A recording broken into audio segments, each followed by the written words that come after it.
Hello, student. This is your physics teacher, and today in this session, we will start discussing about the interference.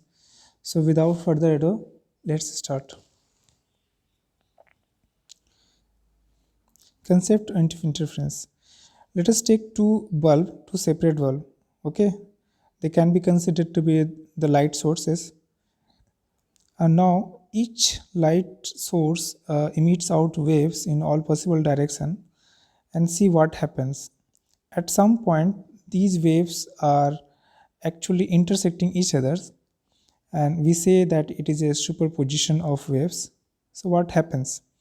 There are some points when light waves meet in the same phase, that is, when the crest of one wave meets the crest of the another wave, or you can say that when the draw of one wave meets the draw of another wave. So that time we say that they are meeting in the same phase. Here the blue dot, okay, see blue dot, the blue dot here it is being shown, they are in the same phase. Okay, let us take the example, see, let us take that this is the draw case. Draw has been formed over there. See, in the same way, at that point the intensity will be maximum, and these points are known as bright region. Okay, because the waves are emitting in the same phase. See the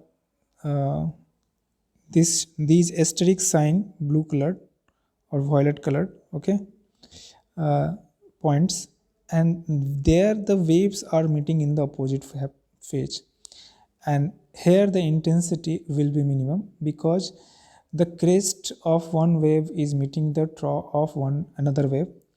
So there a dark region will be formed because the intensity will be minimum, and if the intensity will be minimum, then they will be considered as a what I say, brightness free zone, or you can say that there is a less brightness, or you can say that there is a dark region over there. The formation of bright bands and dark bands when light waves superimpose is called interference of light. So if you write this definition, you will get the marks. So simply you can say that by the superposition, if the two waves are meeting and there is a phenomena of bright band and dark band formation, then you can say that there is an interference of light.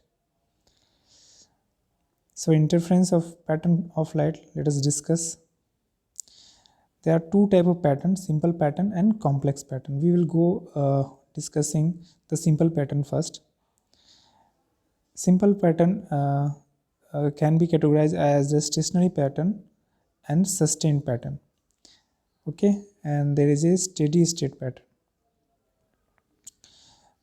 So how do we get the steady state pattern? Okay, there are some condition, if we follow we will get the steady state pattern. But before we understand the condition, let's visualise the steady state pattern. वो होता क्या है वो हम लोग पहले सीखते हैं. तो consider a monochromatic source. There is a condition, if you want to get a simple pattern, you the wave should be monochromatic, otherwise there will be difficulty. And there is a slit. Slit मतलब एक छोटा सा gap होती है, and the light is allowed to go और pass through that gap. Okay, so इस तरीके से यहाँ पर ये जो गैप है they can be considered as the secondary source. तो ये यहाँ पर वेव बन रही है. ठीक है, थोड़ा सा मैं जाऊँगा. लेट द कंटिन्यूस, ये जो कंटिन्यूस जो लाइन है वेव फ्रंट है, ये रिप्रेजेंट कर रहा है क्रेस्ट को. ये जो ब्लैक कलर का जो कंटिन्यूस है आप देख रहे हो यहाँ पर, दिस वन. ठीक है, मैं इसको मिटा देता हूँ. नेक्स्ट जो है दे डॉटेड लाइन दिखाई पड़ रही है. Now understand that this one is representing the ट्रॉ, formation of ट्रॉ. Okay, similarly फिर अगेन यहाँ पर क्रेस्ट बनेगा. क्रेस्ट ट्रो बनते हुए वेव्स आगे की तरफ बढ़ती है. ओके, ये हो रहा है ना. सामने में हम क्या करते हैं, इसको हम ग्राफ में रिप्रेजेंट करने की कोशिश कर रहे हैं. तो यहाँ पर देखो ग्राफ में ये क्या है, ये ऊपर की तरफ जा रहा है, ये ऊपर की तरफ जा रहा है. तो ये ऑफ कोर्स ये क्रेस्ट वाला सिचुएशन है, तो इसको मैंने ब्लैक एक कंटिन्यूस लाइन से रिप्रेजेंट किया. सिमिलरली जब ये ट्रॉ वाला सिचुएशन है तो इसके कॉरस्पॉन्डिंग में क्या है, डॉटेड लाइन है, ठीक है। अब हम क्या करते हैं, एक सिंगल स्लिट ना लेकर के इस सिंगल स्लिट के सामने में दो मतलब स्लिट रख देते हैं, जिसको हम लोग डबल स्लिट बोलते हैं। नाउ ये S1 और ये S2 they can be considered as the sources of the secondary wavelet starting from the here the origin can be considered as this one, okay. ये इसको समझ लो S मान लो, और ये S से S1 S2 हो जाएगा। तो ये S1 S2 है। नाउ ये क्या होगा, ये सोर्स बन जाएंगे सेकेंडरी वेव्स के लिए।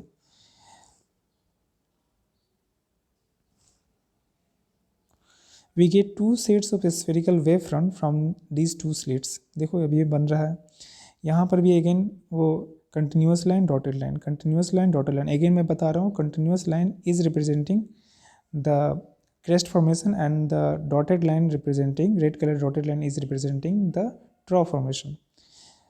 तो यहाँ पर आप देख रहे हो दूसरे से भी निकल रही है और दोनों एक दूसरे को सुपर इम्पोज कर रही है। देखो कहीं कहीं पर ये इंटरसेक्ट कर रही है। तो जब ये इंटरसेक्ट करती है तो होता क्या है,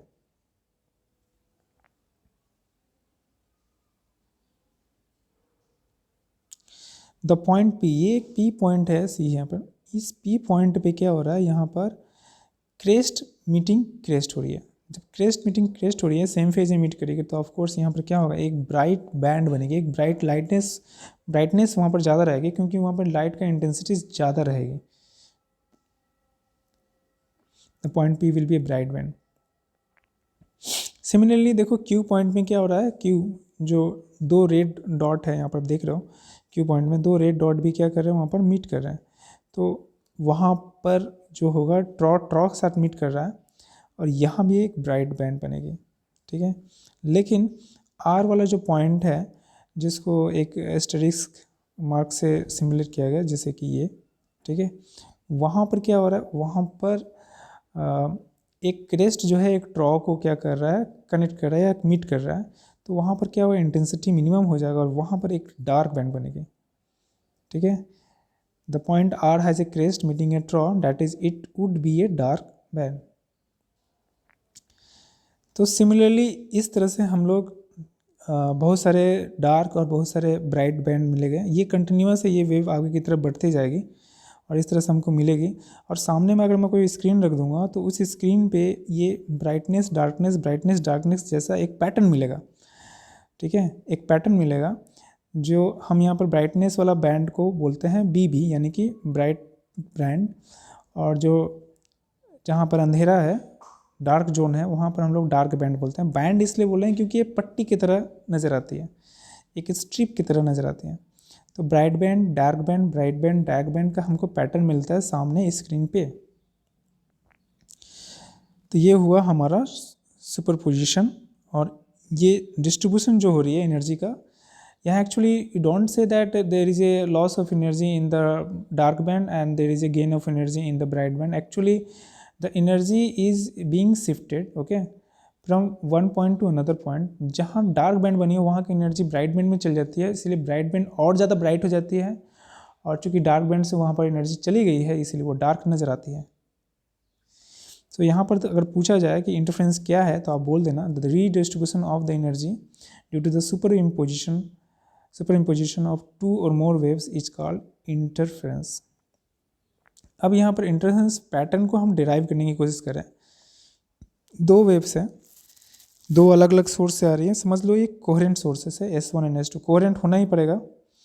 कोहेरेंट और इनकोहेरेंट के बारे में ऑलरेडी डिस्कस कर दिया गया, आप नहीं तो पिछले वीडियो को आप देख लेना, मैं आपसे ये गुजारिश करूँगा।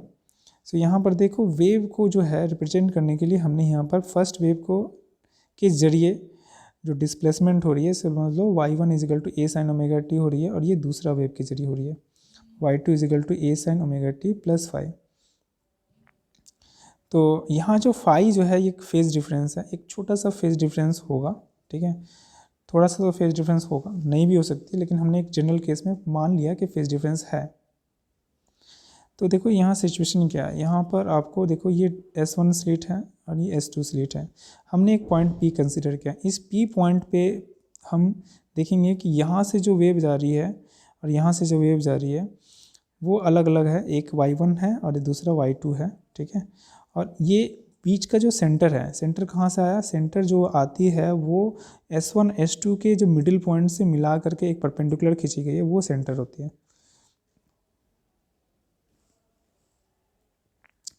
तो हमने यहाँ पर रिजल्टेंट वेव का फॉर्मूला हमको पता है, क्या होता है, सुपरपोजिशन ऑफ प्रिंसिपल से हम लोग बोल सकते हैं y इज इक्वल टू क्या होता है, y1 प्लस y2 होती है। तो जस्ट हमने पुट किया, y1 का वैल्यू पुट कर दिया, ये पहला वेव की वजह से हो रहा है, ये दूसरा वेव की वजह से हो रही है।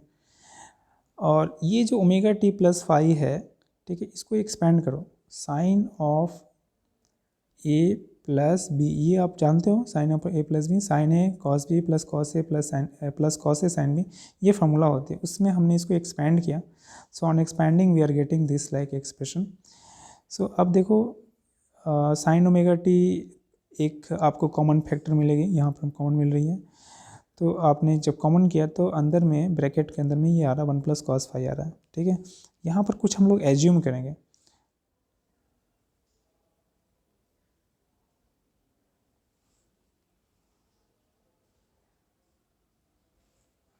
एज्यूम क्या कर रहे हैं हम लोग, ये 1 प्लस कॉस फाई को हमने और कॉस फाई नाम दे दिया, ये हम एज्यूम करेंगे, कुछ एक कारण है।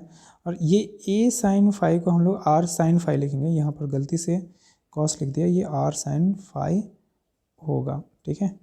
जब हम ऐसा एज्यूम करते हैं तो देखो क्या होता है, हमको ये एक्सप्रेशन मिलता है, ठीक है। अब इसमें देखो आर कॉमन है, sine omega T cos theta sine theta cos omega T, ये एक फार्मूला है, सिंपली साइन ए प्लस बी का फार्मूला है। तो जब हम इसको फार्मूला में हम ये करते हैं तो हम पाते हैं कि ये sine omega T plus theta ये हो जाती है।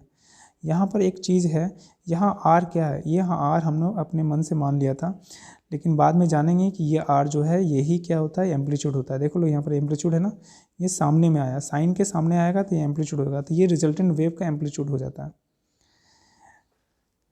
अब ये आर को जो है आप डिराइव करो, देखो एक में हमने माना था आर साइन फाई, दूसरे में माना था आर कॉस फाई, दोनों को स्क्वायर करिए तो ये भी स्क्वायर हो जाएगा, दोनों को जोड़ दो, जब इसको जोड़ोगे तो ये हो जाएगा आपका आर स्क्वायर, अंदर में आएगा sine square phi plus cos square phi, ये sine square phi plus cos square phi, ये क्या है, ये तो 1 है ना, तो इसको 1 कर देते हैं, तो ये पूरा टोटल आर स्क्वायर होगा। तो ये लेफ्ट हैंड साइड जो है ना, ये आर स्क्वायर हो जाती है, और जो उसका आर साइन फाई का वैल्यू था, आर कॉस फाई का वैल्यू था, जो हमने उसको राइट हैंड साइड में लिखा हुआ है, तो जब हम इसको पुट करते हैं तो ये फिर इस पर भी स्क्वायर आ जाती है।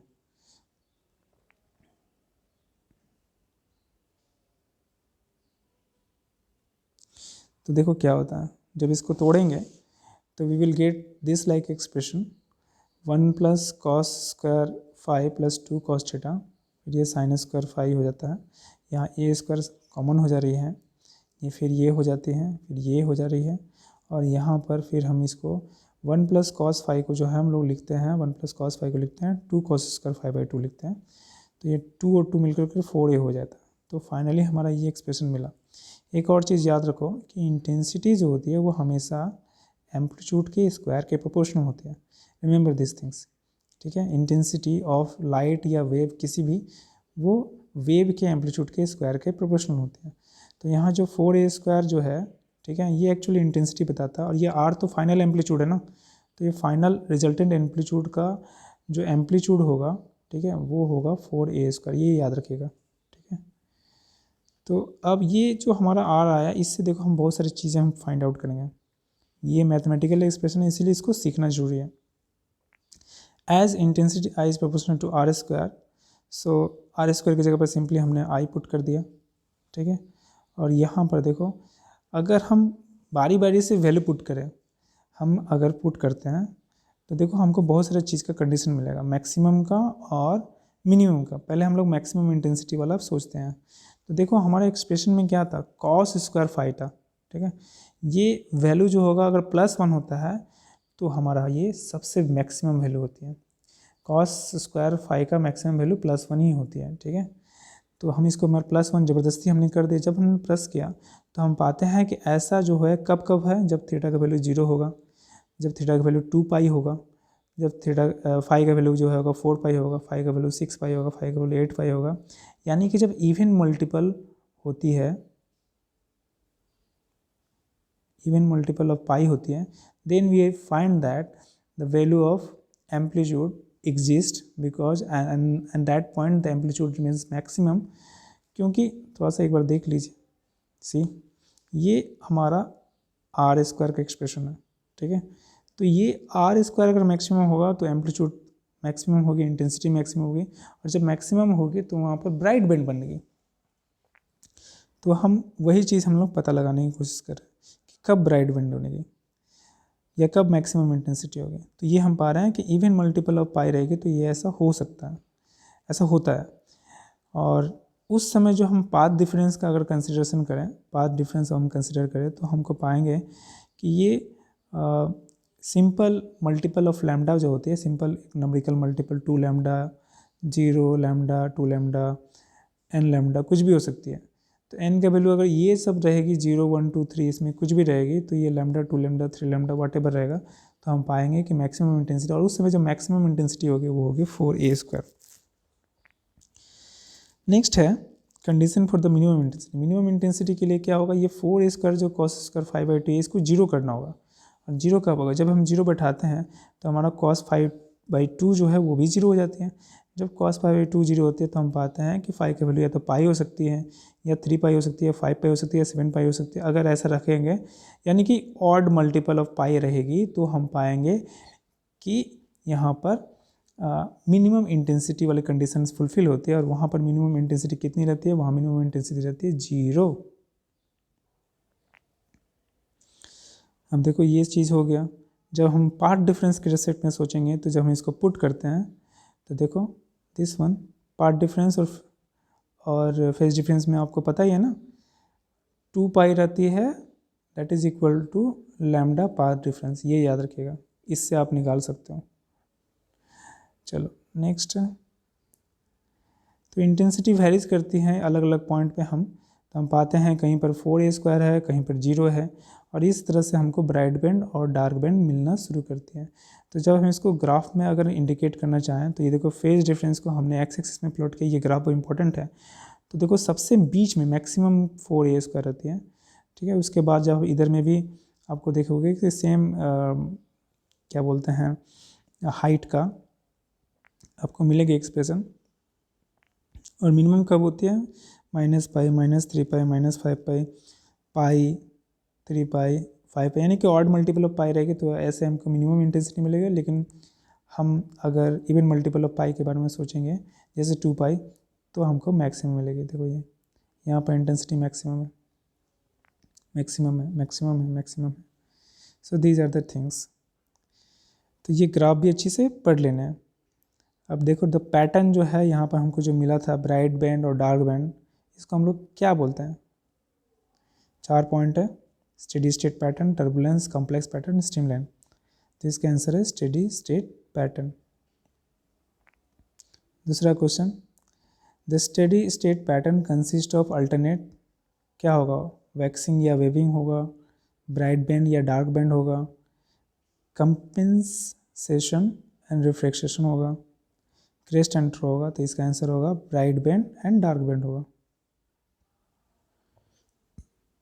The phenomena of formation of bright band and dark band for the light waves is called, 4 option है, diffraction, polarization, interference and reflection. What should be the answer, it should be C option, interference. तो आज बस इतना ही रहना था। इसके बाद हम नेक्स्ट टॉपिक्स पढ़ेंगे, concept of bandwidth. So thank you for watching this. You can share the video with any other students. Thank you.